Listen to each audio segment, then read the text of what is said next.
ഞെട്ടലോടെ മുന്നണികൾ. PC. George എൻ.ഡി.എയിൽ ചേർന്നതോടെ കുമ്മനത്തെയും സുരേന്ദ്രനെയും ജയിപ്പിക്കേണ്ട ബാധ്യത കൂടി പി.സി. ജോർജിനായി.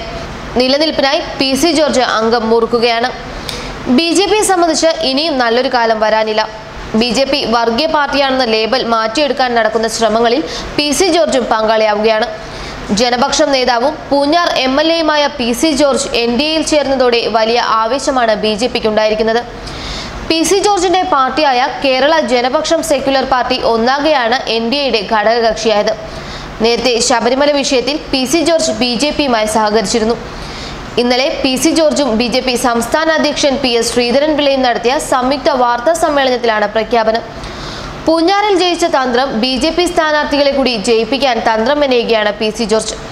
അദ്ദേഹത്തിന്റെ ഭാഷയിൽ പറഞ്ഞാൽ ഇത് ശരിക്കും ഒരു സർജിക്കൽ അറ്റാക്കാണ്.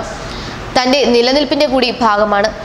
ബി.ജെ.പിയെ ജയിപ്പിച്ച് കരുത്തു കാട്ടിയാൽ മറ്റു മുന്നണികളിൽ ശരിക്കും സമ്മർദ്ദം ചെലുത്താനാകും.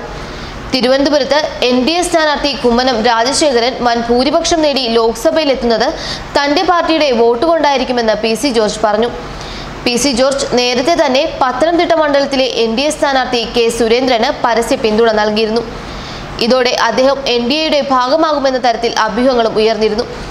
എന്നാൽ പിന്നീട് യു.ഡി.എഫിന്റെ ഭാഗത്തേക്ക് ചായുന്നതായും റിപ്പോർട്ട് വന്നെങ്കിലും ചർച്ച പരാജയമായി. തുടർന്ന് ഒടുവിൽ എൻ.ഡി.എയിൽ തന്നെ ചേരാൻ പി.സി. ജോർജ് തീരുമാനിക്കുകയായിരുന്നു. പ്രധാനമന്ത്രി നരേന്ദ്രമോദി കാർഷിക മേഖലയ്ക്കായി ചെയ്ത സഹായങ്ങളും പദ്ധതികളും പരിഗണിച്ചാണ് എൻ.ഡി.എയുടെ ഭാഗമാകാൻ തീരുമാനിച്ചതെന്ന് പി.സി. ജോർജ് പറഞ്ഞു. യു.ഡി.എഫിൽ ചേരാൻ ആഗ്രഹമുണ്ടായിരുന്നുവെന്നും എന്നാൽ നേതൃത്വം വഞ്ചനാപരമായ നിലപാടാണ് സ്വീകരിച്ചതെന്നും അദ്ദേഹം പറയുന്നു. അടുത്തിടെ കെ സുരേന്ദ്രൻ പി.സി. ജോർജിനെ വീട്ടിലെത്തി സന്ദർശിച്ചിരുന്നു. ഈരാറ്റുപേട്ടയിലെ പി.സി. ജോർജിന്റെ വീട്ടിലെത്തിയാണ് കെ സുരേന്ദ്രൻ കണ്ടത്. പി.സി. ജോർജിന്റെ ജനപക്ഷം പാർട്ടി എൻ.ഡി.എയിൽ ചേരുമെന്ന അഭ്യൂഹം നിലനിൽക്കുന്നതിനിടയിലായിരുന്നു കെ സുരേന്ദ്രന്റെ അന്നത്തെ സന്ദർശനം. ആ സന്ദർശനത്തിലാണ് പത്തനംതിട്ടയിൽ കെ സുരേന്ദ്രനെ പിന്തുണയ്ക്കുമെന്ന് പി.സി. ജോർജ് വ്യക്തമാക്കിയത്. മറ്റു മണ്ഡലങ്ങളിൽ ഏതൊക്കെ സ്ഥാനാർത്ഥികളായിരിക്കും പിന്തുണയെന്ന് പിന്നീട് അറിയിക്കാമെന്നാണ് അന്ന് പി.സി. പറഞ്ഞത്.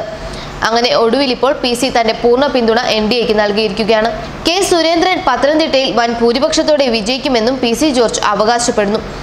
കെ സുരേന്ദ്രന് വേണ്ടിയാണ് താൻ പത്തനംതിട്ട ലോക്സഭാ സീറ്റിലെ മത്സര രംഗത്തു നിന്ന് പിന്മാറിയതെന്നാണ് പി.സി. ജോർജിന്റെ അവകാശവാദം. എൻ.ഡി.എയുടെ ഭാഗമാകുന്നത് സംബന്ധിച്ച് ജനപക്ഷം പാർട്ടി ബി.ജെ.പി കേന്ദ്ര നേതൃത്വവുമായി ചർച്ച നടത്തിയതായും റിപ്പോർട്ടുകൾ വന്നിരുന്നു. ആന്റണിയെ വിജയിപ്പിക്കുന്നതിനു വേണ്ടി പത്തനംതിട്ടയിൽ മത്സരിക്കരുതെന്ന് പ്രതിപക്ഷ നേതാവ് രമേശ് ചെന്നിത്തലയും കെ.പി.സി.സി പ്രസിഡന്റ് മുല്ലപ്പള്ളി രാമചന്ദ്രനും തന്നോട് പറഞ്ഞിരുന്നതായി പി.സി. ജോർജ് പറയുന്നു. എന്നാൽ യു.ഡി.എഫിലേക്കുള്ള തിരിച്ചുവരവ് സംബന്ധിച്ച് തീരുമാനമാകാതെ വന്നതോടെ ലോക്സഭാ തെരഞ്ഞെടുപ്പിൽ വീണ്ടും മത്സരിക്കാൻ പി.സി. ജോർജ് തീരുമാനിക്കുകയായിരുന്നു. അതിനിടെയാണ് പി.സി. ജോർജ് എൻ.ഡി.എയിൽ ചേർന്ന് ഇപ്പോൾ എല്ലാവരെയും ഞെട്ടിച്ചിരിക്കുന്നത്. ന്യൂസ് ഡെസ്ക് മലയാളി വാർത്ത.